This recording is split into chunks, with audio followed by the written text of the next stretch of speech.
Hey guys, today I thought it would be fun to show you some of the medicinal and edible and other kinds of plants in our garden. So let's do that. Now this is a peach tree and we've never gotten more than one peach on this. It's not very old, but you can actually use the leaves as tea and it's very healthy. I also like to snack on them. They're kind of bitter, but they have good nutrients in them. This is a Jerusalem artichoke, and it's basically a kind of a sunflower, so it's going to grow really tall, really tall, sunflowery kind of flowers. But in the fall time, when the stalks die down, you can pull up the tubers down there, and they're just going to be these little, they're kind of like little roots that are kind of like potatoes in a way, and they're crunchy. And I really like to eat them raw. Some people like to cook them, but we've never cooked them in a way that I thought was very good. So sometimes if I'm having one of those tension headaches, if I just munch on a Jerusalem artichoke and it goes away. So, but you got to harvest them in the right season. They can give you a stomach ache or something if you try to harvest them during the growing season. So you got to get them while they're dormant. Here we have some goldenrod, which is supposed to be really good for allergies, among other things. It's just a really healthy thing you can put in tea. And my allergies have been really bad, so I should probably get back to drinking my goldenrod tea.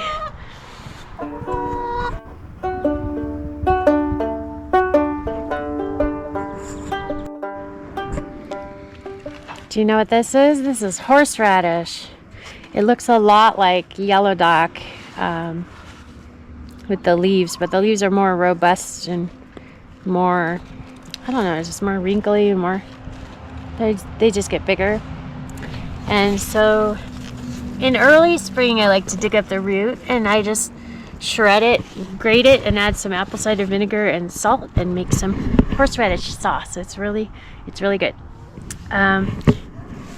These are some bluebell, what we call bluebells. I think that they have another name, but they're going to be really tall and beautiful stalks of purple bell-like flowers, and they're actually edible. So early on the leaves you can eat, but I like to eat them raw. But like you want to chew them up pretty good because they've got hairs on them. But you can also cook them. You can cook them in oil or boil them down or whatever that you want to do like that. Good with garlic and onion and stuff like that. This is an Echinacea and it's going to make a beautiful flower. Actually, this might be a colored one. I don't remember if it's a purple one or a different color that we planted, but I like to snack on the leaves and it's really healthy for your immune system. But you can also dry the leaves and save them for tea, and as far as I know the whole plant is good for tea for your immune system, so that's good. Here's a beautiful flax flower. We've been trying to grow these for a long time, so I'm sure you know what to do with that. You can eat flax seeds and you can make it into linen. Now mallow is something, it's, you can eat it, it's edible, and it's also just a really healthy medicine for a lot of things. And so I'm not here to tell you what mallow is good for, but you can do the research and find out. But it's one of those things that's just good for so many things, and that's good to have around. You can eat the leaves. You can eat the flowers. It makes a little fruit that people call cheese wheel, and you can eat that. Some people have been able to boil down the fruits and make a froth that's kind of like meringue or marshmallow. So it is related to marshmallow. So everything marshmallow is good for. probably mallow is good for, like nerve tonics and stuff like that. Amaranth. This wild kind of amaranth is it's related to the kind you would plant and harvest seeds from, grains from, but this kind I really like to eat the leaves. It's a really tasty garden snack. Evening primrose. It's going to grow into a tall stalk with yellow flowers. It's going to make seed. The flowers are going to turn into seed pods, and the seeds are really healthy. So it's good to have around. Here's some mullein. That is, we transplanted it yesterday, so it doesn't look very happy because we thought there'd be more room for it back here, because mullein is going to grow into a tall stalk as well with yellow flowers as well. But this is it has the furry leaves, and mullein is good for a lot of things. Mullein is good for your lungs. So, and I think it's actually good for, it's supposed to be moisturizing. And so you can drink it when it's good for coughs and stuff like that. But, I think it has a lot of nutrient properties to it. Some people smoke it too, so you can do that. Yeah, there's a lot of things you can do with the stalk. Like you can dip it in wax and use it as a torch, or stuff like that. It's a really cool plant to have around. Curly dock or yellow dock, some kind of dock. We have a lot of this in our yard, and it's really healthy. It's like a blood builder. It's a good source of iron, and you can just cook it up with some eggs for breakfast. Cook it like you would spinach. It's really healthy and really good to have around. This is a plant that's going to grow up. It's going to have a stalk that's going to turn red in the fall time with the seed pods on it. So if you see that around, that's dock, yellow dock. And then here you have this beautiful flower, Dame's Rocket, that we've introduced. It's in the mustard family, and I don't know that you would. I'm not sure about eating it, so I don't know about that. But it's really beautiful, and beautiful early summer plant that adds a lot of color to the garden. This is Sochan. The leaves are edible when they're young and tender, and you can cook them like greens. But it's also another one of these stalk flower kind of plants that's going to have some yellow flowers. So we're going to have to revisit the garden later in the season when all these flowers have come up. More evening primrose here. I really have to be careful what I'm stepping on, because there's all kind of things coming up that I didn't know we had. Like shepherd's purse. This is a very important medicine. You can snack on these little. You can snack on these little tips here. It's just a green vegetable, but it's also a very useful herb to stop bleeding, and it's really high in potassium. And we've been trying to grow this in our yard for years, and it's finally growing. Here, this is a garden in here. Here's more mullein. And then this is what the bluebells look like. It's just depending on where they're growing, they look kind of different. But these are the kind of young leaves of the bluebells, and I really like them. When they're shiny like that, they taste really good. I like to eat them. And then,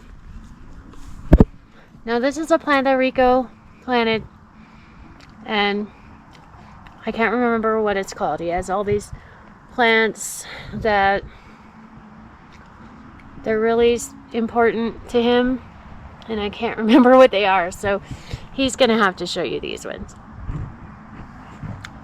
Oh, it looks like the blue grape hyacinth has just stopped blooming. It was very blue and purple and beautiful. And we have more evening primrose here. And clover, which is always healthy, always delicious. Mullein. And so can you recognize what this is? More Jerusalem artichoke. And this is dock, yellow dock. So, yeah. So if you've noticed, our garden isn't necessarily a very conventional garden. We've planted a few tomatoes and things like that, and they don't always do so well. But what we've done is we've cultivated like the different weeds that have come up in our yard, because what I found is the best medicine is either spices you find in your spice cabinet or weeds you find in the backyard. So we've cultivated a lot of these things and tried to get them to grow, and then we've tried to introduce new things to see what would grow. And so we have this really crazy serendipity garden that's like a medicine garden, and some people would look at it and think it's weeds, but a lot of them are really, really important medicine. Here's a whole bunch more dock. And we've got this little pink flower that's coming up all around, this lacy thing, and we don't know what it is. We haven't been able to find out. So if you know, you can let us know.